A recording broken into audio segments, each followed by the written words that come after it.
વિદ્યાર્થી મિત્રો, અહીં બે ઓક્સિજન પરમાણુ વચ્ચે દ્વિબંધની રચના કેવી રીતે થાય છે એના વિશે આપણે ચર્ચા કરીશું. અહીં તમે જોઈ શકો છો કે ઓક્સિજનના વાહતમ કક્ષામાં 6 ઇલેક્ટ્રોન હોય છે. 1 2 3 4 5 અને 6. તો ઓક્સિજન પરમાણુના વાહતમ કક્ષામાં 6 ઇલેક્ટ્રોન છે, એટલે એને એમના અષ્ટકો પૂર્ણ કરવા માટે કેટલા ઇલેક્ટ્રોનની જરૂર પડશે?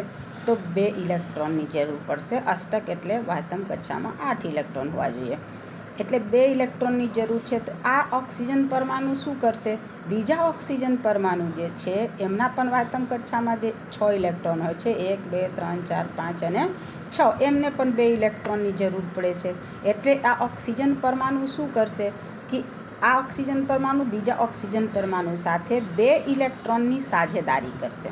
જ્યારે 2 ઇલેક્ટ્રોનની સાझेदारी કરશે તો બંનેના અષ્ટક પૂર્ણ થશે અને બંનેના વાહતમ કક્ષામાં 8 ઇલેક્ટ્રોન થશે.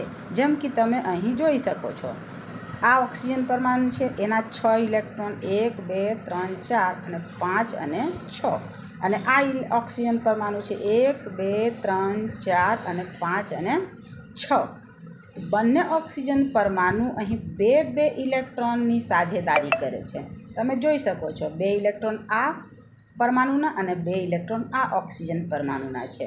એટલે અહીં 2 ઇલેક્ટ્રોનની સાझेदारी થાય છે, ભાગીદારી થાય છે, અને બંને ઓક્સિજન પરમાણુ પોતાના અષ્ટક પૂર્ણ કરે છે. તમે જોઈ શકો છો, હવે 1 2 3 4 5 6 7 અને 8.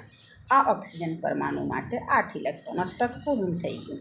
અને આ ઓક્સિજન માટે 1 2 3 4 5 6 7 અને 8. તો આ ઓક્સિજન પરમાણુના પણ અષ્ટક પૂર્ણ થાય છે. હવે અહીં કેટલા ઇલેક્ટ્રોનની સાझेदारी થાય છે બંને પરમાણુ દ્વારા? તો 2 ઇલેક્ટ્રોનની સાझेदारी થાય છે, 2 ઇલેક્ટ્રોનની. એટલે જ્યારે 2 ઇલેક્ટ્રોનની સાझेदारीથી બંધ બને છે તો એને દ્વિબંધ કહેવાય છે. દ્વિબંધ સહસંયોજક બંધ આ સહસંયોજક બંધના બીજો પ્રકાર છે. 2 ઇલેક્ટ્રોનની સાझेदारी થશે એટલે દ્વિબંધ. આપણે પહેલા વિડીયોમાં ચર્ચા કરી ચૂક્યા છો કે 1 ઇલેક્ટ્રોનની સાझेदारी છે જે બંધ બને છે તેને આપણે એકલ સહસંયોજક બંધ કહે છે. અહીં 2 ઇલેક્ટ્રોનની સાझेदारीથી બને છે એટલે એને દ્વિબંધ કહીશું.